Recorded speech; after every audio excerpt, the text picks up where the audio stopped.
इस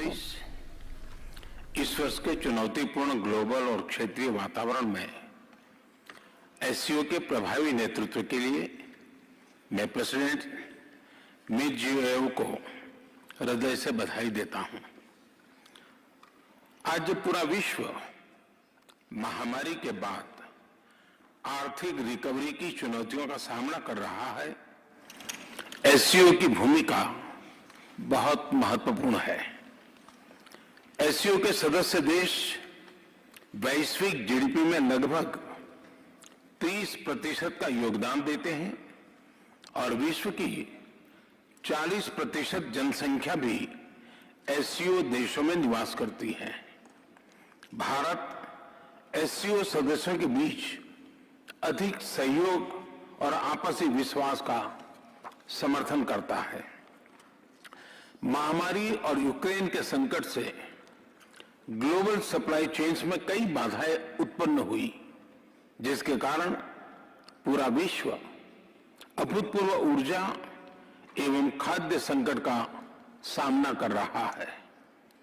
एससीओ को हमारे क्षेत्र में विश्वस्त, रेजिलिएंट और डाइवर्सिफाइड सप्लाई चेन्स विकसित करने के लिए प्रयत्न करने चाहिए। इसके लिए बेहतर कनेक्टिविटी की आवश्यकता तो होगी ही, साथ ही यह भी महत्वपूर्ण होगा कि हम सभी एक दूसरे को ट्रांजिट का पूरा अधिकार दें। एक्सेलेंसी, हम भारत को एक मैन्युफैक्चरिंग हब बनाने पर प्रगति कर रहे हैं। भारत का युवा और प्रतिभाशाली वर्कफोर्स को मैं स्वाभाविक रूप से कॉम्पिटिटिव बनाता है। इस वर्ष भारत की अर्थव्यवस्था में 7.5% वृद्धि की आशा है, जो विश्व की बड़ी इकोनॉमीज में सबसे अधिक होगी। हमारे पीपल सेंट्रिक डेवलपमेंट मॉडल में टेक्नोलॉजी के उचित उपयोग पर भी बहुत फोकस दिया जा रहा है। हम प्रत्येक सेक्टर में इनोवेशन का समर्थन कर रहे हैं। आज भारत में 70,000 से अधिक स्टार्टअप्स हैं, जिनमें से 100 से अधिक यूनिकॉर्न है। हमारे ये अनुभव कई अन्य एससीओ सदस्यों के भी काम आ सकता है। इसी उद्देश्य से हम एक नए special working group on startups and innovation की स्थापना करके एससीओ के सदस्य देशों के साथ अपना अनुभव साझा करने के लिए तैयार है। एक्सेलेंसी, विश्व आज एक और बड़ी चुनौती का सामना कर रहा है और यह है हमारे नागरिकों की खाद्य सुरक्षा सुनिश्चित करना। इस समस्या का एक संभावित समाधान है मिलेट्स की खेती और उपभोग को बढ़ावा देना।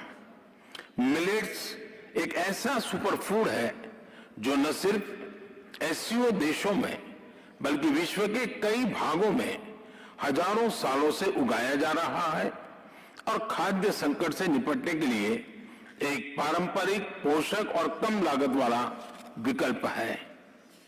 वर्ष 2023 को UN international year of millets के रूप में मनाया जाएगा।